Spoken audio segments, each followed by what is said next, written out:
Yeah, I heard a comedian. I don't remember the name, I'm sorry, but they made a joke that said that show Ancient Aliens is racist.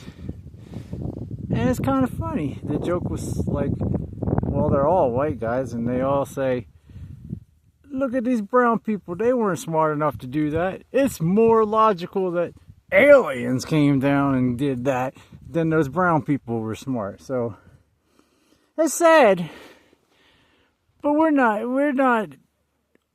still in the grips of racism today, and the leaders and everything.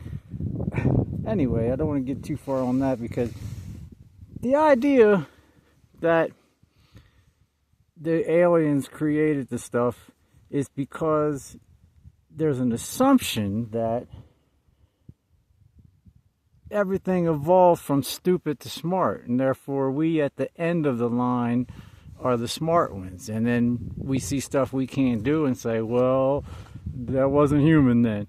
And that's an assumption. Why can't we do that? There must have been an alien. If evolution and those assumptions are true, and that it happened that way, then yes, it was a non-human that made those things.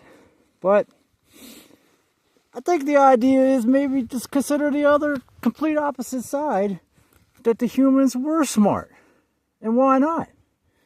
They had consciousness, and maybe they meditated and they looked inside and they found the knowledge was given to them by the universe, because the universe has all the knowledge. Everything that exists right now. It's already here.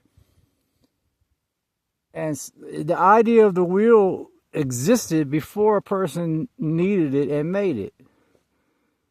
Like the light bulb, it was there. It could have been made at any point that anybody asked for it. It could have came in.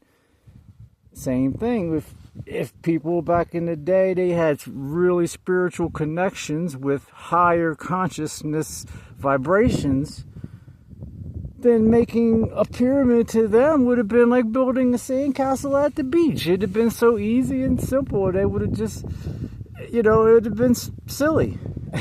Almost. It would have just been whatever they wanted to do. The shape of a pyramid existed before they built it. It just, I don't know, there's leaders that, the history books have been written by the winners of the wars, and the inquisitions and conquistadors and the kings and queens, and the killing all the Jews and Native Americans and enslaving the black people, and they killed Jesus. I mean, don't tell me that leaders don't control us. That makes the society, and that's what we got. But we were smart, and now we're stupid. Is the whole? They made us dumb, but we're not dumb. We can tap in to any information at any time, because everything exists right now, and if you have consciousness, you have access. You don't need a preacher to pray.